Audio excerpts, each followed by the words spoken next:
نماز پڑھو جو یہ سمجھتا ہے کہ یہ نماز اس کی آخری نماز ہے، اس کے بعد اس نے کوئی اور نماز نہیں پڑھنی. تو اس طریقے سے انسان کی نمازوں میں خشوع و خضوع آنے لگتا ہے. ایک آدمی نبی صلی اللہ علیہ وسلم کے پاس آیا، کہنے لگا اللہ کے رسول مجھے کچھ بتائیے اور مجھے کوئی مختصر سی نصیحت کر دیجیے. آپ نے فرمایا جب تم اپنی نماز کے لیے کھڑے ہو تو ایسی نماز پڑھو گے دنیا سے جا رہے. پھر ایک اور مرحلہ ہے اور وہ ہے اندر کی خیالات اور سوچوں کا. بہت سے لوگ اس پر پریشان ہوتے ہیں. اگر آپ اس طریقے پہ عمل کریں گے، سجدے والی جگہ پہ دیکھنا ذرا شروع کریں، آپ دیکھیں گے خیالات کم ہو جائیں گے. بہرحال ہر شخص کا اپنا اپنا حساب ہو سکتا ہے. مجھے اس سے بہت فائدہ ہوا ہے کیونکہ اللہ کے رسول صلی اللہ علیہ وسلم کی کوئی بات بھی حکمت سے خالی نہیں. تو خیالات دو طرح کے ہوتے ہیں، ایک ہوتا ہے خیالات کا آنا اور ایک ہوتا ہے خیالات کا لانا. آنے والوں کو تو آپ روک نہیں سکتے، پاسبل ہی نہیں. اور ایک ہوتا ہے خود انوائٹ کرنا، کسی کو بلانا، دعوت دینا. اس کو آپ بہرحال کنٹرول کر سکتے ہیں. اب جو بن بلائے آ جاتے ہیں ان کو آنے دیں، ان کو آپ اگنور کر دیں، کیونکہ ہمارا دماغ ایسی چیز ہے کہ جو کانسٹنٹلی کام کرتا ہے، رکتا نہیں ہے. آپ سو رہے ہوں تب بھی وہ خوابیں دیکھتا رہتا ہے، آپ جاگ رہے ہوں، آپ کسی سے بات کر رہے ہوں تو ضروری نہیں کہ آپ کی پوری توجہ وہاں ہو. بہت دفعہ ایسا ہوتا ہے کہ بات کرتے ہوئے آپ کا دھیان وہاں بھی ہوتا ہے اور کہیں اور بھی ہوتا ہے. تو ان تمام چیزوں پر جو خیالات تو خود بخود آ رہے ہیں وہ آتے رہیں گے، اس کو نہیں آپ روک سکتے. مثلا کانوں کے اوپر تو آپ کیا کرتے ہیں، ہاتھ رکھ سکتے ہیں، آنکھوں کو بند کر سکتے ہیں، زبان بند کر سکتے ہیں، لیکن دماغ کے خیال کا کیا کریں؟ کوئی ڈھکنا نہیں دے سکتے، کوئی سوئچ نہیں آف کر سکتے. وہ تو خدا نخواستہ آف ہوا تو پھر تو گئے، آن نہیں ہو سکتا پھر. اب یہ بڑی مشکل ہے. اس لیے ان کے پیچھے نہ پڑے، ان کو زیادہ سوچے نہ، ان کو اہمیت نہ دیں، ان کو اپنے اوپر حاوی نہ ہونے دیں، ان کا تذکرہ نہ بہت زیادہ کریں. کہ کچھ لوگوں کو میں نے دیکھا وہ ہر ایک کو لے کے بیٹھ جاتے ہیں، میں کیا کروں، میرے تو خیال بہت آتے ہیں نماز میں. کسی کے پاس کوئی جادو کی چھڑی نہیں کہ جو ایک آپ کو لگائے گا اس وقت اور آئندہ آپ کے خیالات نہیں آئیں گے. اس لیے آپ ان کا تذکرہ زیادہ نہ کریں، just take it easy, normal لیں. تو ہوتا ہی ہے تو آئیں گے، لیکن یہ نہ کریں کہ کوئی ایک خیال آ گیا ہے تو پھر اس کے آگے اور سوچیں. مثلا اپنے کاموں کی پلاننگ وہاں کھڑے ہو کے شروع کر دیں. اور فرض نمازوں میں ایسا نہیں ہو سکتا، ایسا نہیں کیا جا سکتا.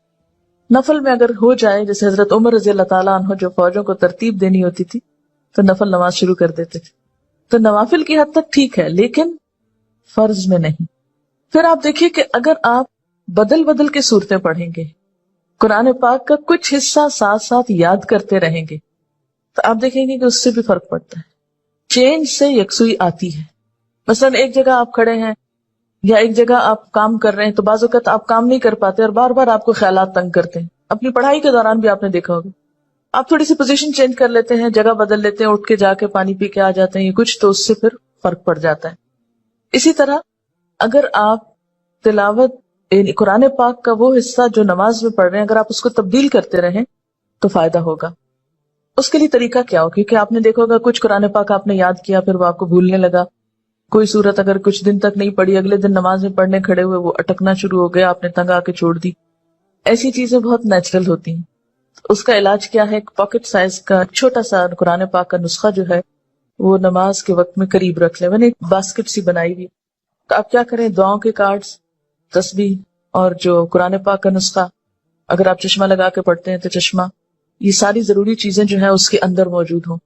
وہ آپ اپنے بیڈ روم میں، اپنے وارڈ روم میں کہیں ایک جگہ پر اس کو رکھ لیں.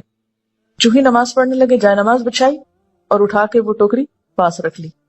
اچھا سنت پڑھ لی آپ نے، اب آپ نے ارادہ کیا کہ میں آج فلاں سورت پڑھوں گی اور آپ کو بھولی ہوئی ہے یا آپ سمجھتے ہیں کہ آپ کو یاد دہانی کی ضرورت ہے. کئی کئی جگہ ہوتے ہیں نا وہ شبے پڑ جاتے ہیں. تو آپ کیا کریں، شروع کرنے سے پہلے 1 سیکنڈ کے لیے ان جگہوں پر دیکھ لیں، اس کو پھر رکھ لیں، پھر آپ نماز پڑھیں.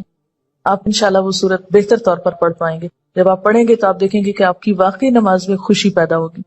کیونکہ کچھ عملی تدابیر بھی ہوتی ہیں کہ یکسوئی والی جگہ ہو لیکن ساتھ ایسی چیزیں موجود ہوں.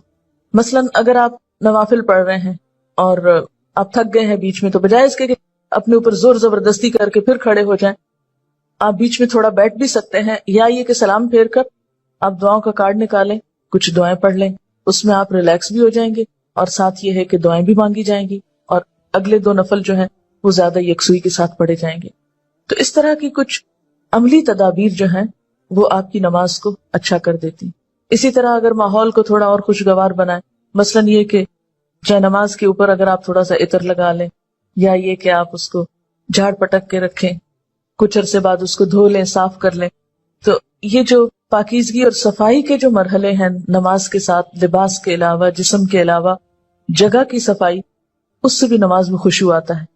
کیونکہ اگر آپ ایسی جگہ پہ نماز پڑھیں جو اسمیلی ہے، یا جہاں گھٹن ہے، یا جہاں کوئی آکسیجن نہیں ہے، تو اس سے بھی کیا ہوگا کہ آپ کو ایک دم جمائیاں آنے لگیں گی، آپ کو نیند آنے لگے گی، آپ کے اندر ایک بیزاری کی کیفیت ہوگی. تو کن چیزوں سے پھر بچنا ہے؟ مثلاً نمبر 1 ہلنا نہیں، نمبر 2 مختلف سمتوں میں جھکنا نہیں. کیسے؟ یعنی یہ نہیں کہ کبھی دائیں ٹانگ پہ کھڑے ہو جائیں، کبھی بائیں ٹانگ پہ کھڑے ہو جائیں، یہ نہیں کرنا. ٹھیک ہے، اگر شروع میں آپ کو بہت لمبی نماز کی عادت نہیں تو مختصر پڑھنا شروع کریں، لیکن ہلے بغیر. کپڑوں کو بار بار سمیٹیں نہیں، نہ ان کو جھاڑیں. ایسا دوپٹہ یا ایسا لباس نہیں پہنے کہ جو بار بار گرے اور بار بار آپ اس کو سمیٹنے میں مصروف ہوں. پھر اسی طرح جائے نماز کو درست طریقے پہ بچھائیں. یہ نہیں کہ نماز کے بیچ میں ہی آپ اسے ٹھیک کرنا شروع کر دیں.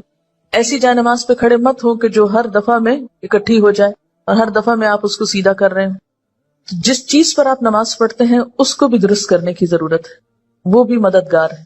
اسی لیے آپ صلی اللہ علیہ وسلم نے نماز کے وقت سامنے نقش و نگار اور جائے نمازوں کے اوپر نقش و نگار اور ان چیزوں کو ناپسند کیا ہے، کیونکہ یہ بھی نماز میں خلل انداز ہوتے ہیں. پھر اسی طرح تن کے بھی نہیں کھڑے ہونا چاہیے، یعنی بہت اکڑ کے نہیں کھڑے ہوں، بلکہ نارمل نیچرل ریلیکس طریقے سے کھڑے ہوں. پھر اسی طرح نماز میں جمائیاں لینا اور لیتے چلے جانا نہیں، ان کو کنٹرول کریں. اسی طرح جلدی جلدی کرنا، کیونکہ خشوع کیا ہے؟ سکون.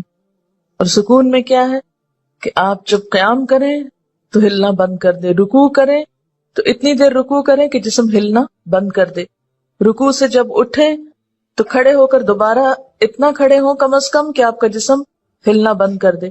پھر جب آپ سجدے میں جائیں ٹک جائیں اور اس وقت سر اٹھائیں جب تسبیحات پوری ہو چکی ہوں اور ہلنا بھی ختم ہو چکا.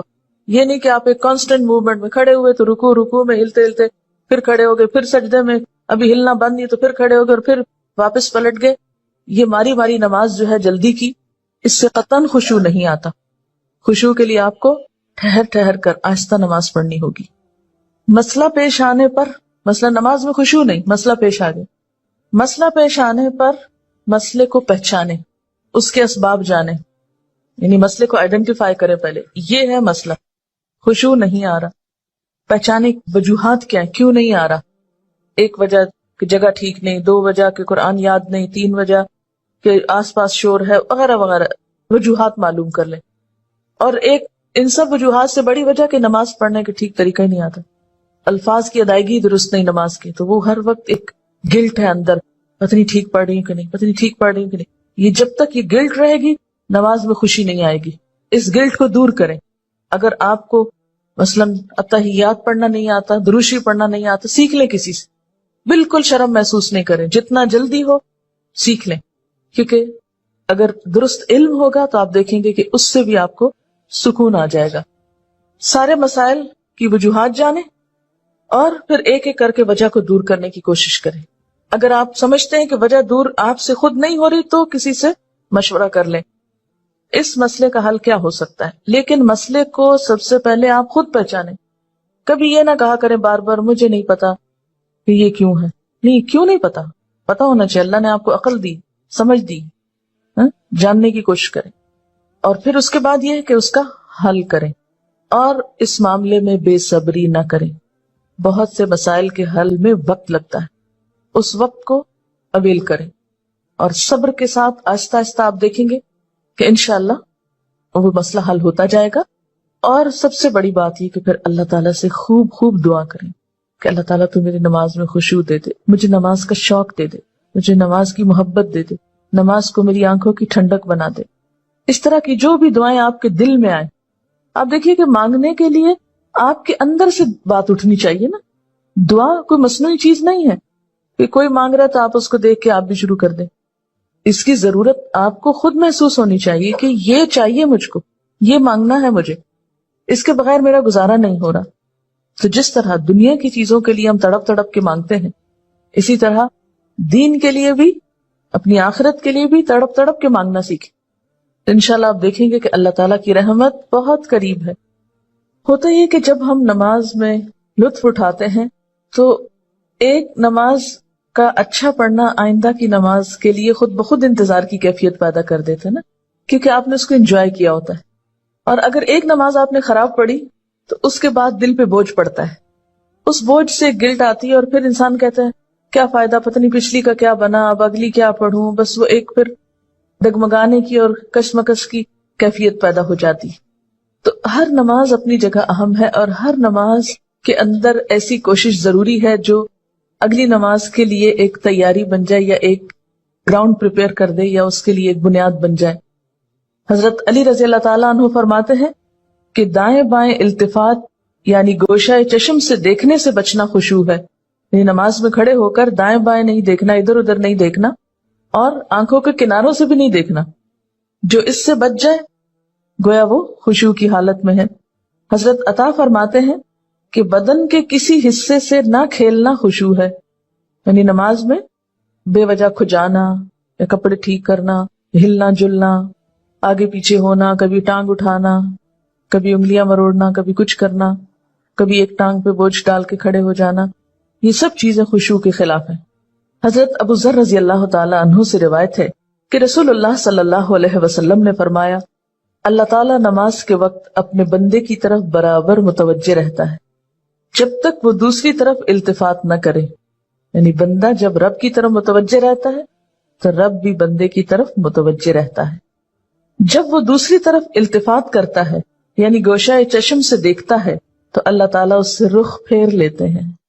یعنی آپ کا دھیان اگر اللہ کی طرف رہا تو اللہ کی توجہ بھی آپ کی طرف. جو ہی آپ نے ادھر ادھر منہ کیا، توجہ کی، اللہ نے بھی اپنا رخ پھیر لیا. نبی کریم صلی اللہ علیہ وسلم نے حضرت انس کو حکم دیا کہ اپنی نگاہ اس جگہ رکھو جس جگہ سجدہ کرتے ہو، اور یہ کہ نماز میں دائیں بائیں التفات نہ کرو. یعنی نماز کو خشوع کیا ہے؟ نگاہیں سجدے کی جگہ ہوں.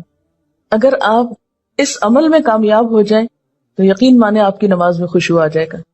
بہت سے لوگ یہ سمجھتے ہیں کہ شاید آنکھیں بند کر کے نماز پڑھنے سے زیادہ خشوع آتا ہے، جو کہ غلط فہمی ہے. ایسا کرنا پسندیدہ بھی نہیں. لگتا بہت آسان ہے کہ کچھ چیز نظر نہ آئے تو ہمارا دھیان زیادہ اللہ کی طرف ہو جائے گا، لیکن آج آپ نماز میں تجربہ کر کے دیکھیں، جو لوگ آنکھیں بند کر کے پڑھتے ہیں وہ آنکھیں کھول کر سجدے کی جگہ دیکھنا شروع کریں. اس میں یہ ہوتا ہے نا کہ جب ہم بچپن سے ایک طریقے پہ نماز پڑھ رہے ہیں، کبھی کسی نے ہمیں ٹوکا نہیں، کیونکہ ہم سب سے زیادہ مائنڈ اس وقت کرتے ہیں جب کوئی ہماری نماز کی اصلاح کرنا چاہے. عام طور پر اگر آپ لوگوں کو کسی بھی چیز سے روکیں تو وہ اتنا نہیں برا مناتے، لیکن اگر نماز کے بارے میں تھوڑی سی بات بھی کر دے تو ہائپر سینسٹیو ہوتے ہیں، غصہ کرتے ہیں کیوں کہا، یا یہ کہ نماز کا طریقہ درست نہیں. اگر اس میں کسی نے تھوڑی سی بھی مداخلت کر دی تو ناقابل برداشت. تم ہوتے کون ہو مجھے کچھ کہنے والے. اس لیے عموماً لوگ اپنی عزت بچانے کو دوسروں کو چھوڑ دیتے ہیں. ٹھیک ہے جو چاہیں کریں، پھر کیا ہو سکتا ہے. جب کسی کو خود پرواہ نہیں، جب کوئی خود اپنی اصلاح نہیں چاہتا تو آپ کیا کر سکتے ہیں کسی کے لیے.